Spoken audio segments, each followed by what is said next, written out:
My fiancé left me a protein shake with a sweet note. I said I split it with his son after our workout. He went white. You gave half to Ethan? The kitchen counter was still cold under my palms when I told Adrian about sharing his thoughtful breakfast surprise.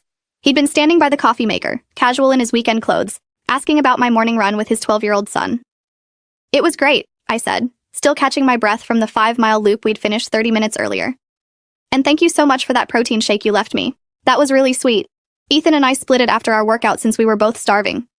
The glass Adrian had been holding slipped from his fingers and shattered against the tile floor, but that wasn't what made my blood turn to ice water in my veins. It was his face draining of all color until he looked like he might vomit or pass out or both.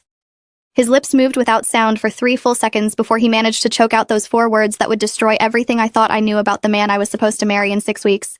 You gave half to Ethan? I'd been living with Adrian Thornton and his son for 8 months when that Saturday morning blew my entire world apart like a grenade detonating in my chest. We'd met through a mutual friend at a charity fundraiser about a year and a half earlier, and the connection had been instant and intense in all the ways romantic comedies promise but rarely deliver in real life.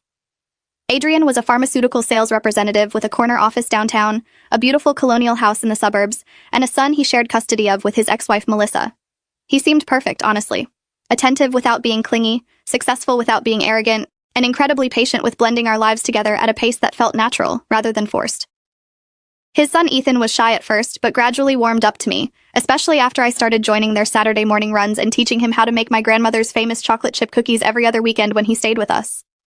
The protein shakes had started appearing about 2 months ago, always on Saturday mornings when Ethan was with his mother, and I'd sleep in late after working overtime during the week at my job as a hospital administrator. Adrian would leave them in the refrigerator with little notes written on sticky paper attached to the glass. Thought you might need this after I wore you out last night, with a winky face. Breakfast for my beautiful bride-to-be. Drink up, you're going to need your energy for later. The notes were corny and sweet, the kind of small romantic gesture that made me feel cherished and loved in a relationship that seemed almost too good to be true after years of disappointing dates and relationships that fizzled out after a few months of mediocre compatibility. I'd never questioned the shakes because why would I?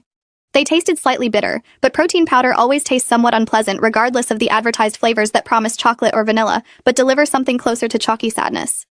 I'd drink them quickly, usually while getting ready for whatever Saturday activity we had planned, whether that was brunch with friends or antiquing in the historic district, or just lazy hours on the couch watching movies and planning our upcoming wedding.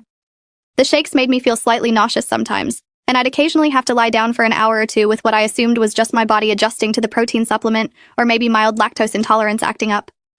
Adrian would always seem concerned when I felt sick, bringing me water and crackers, suggesting I rest while he ran errands or worked on projects around the house. But this particular Saturday was different because Ethan had unexpectedly stayed over Friday night,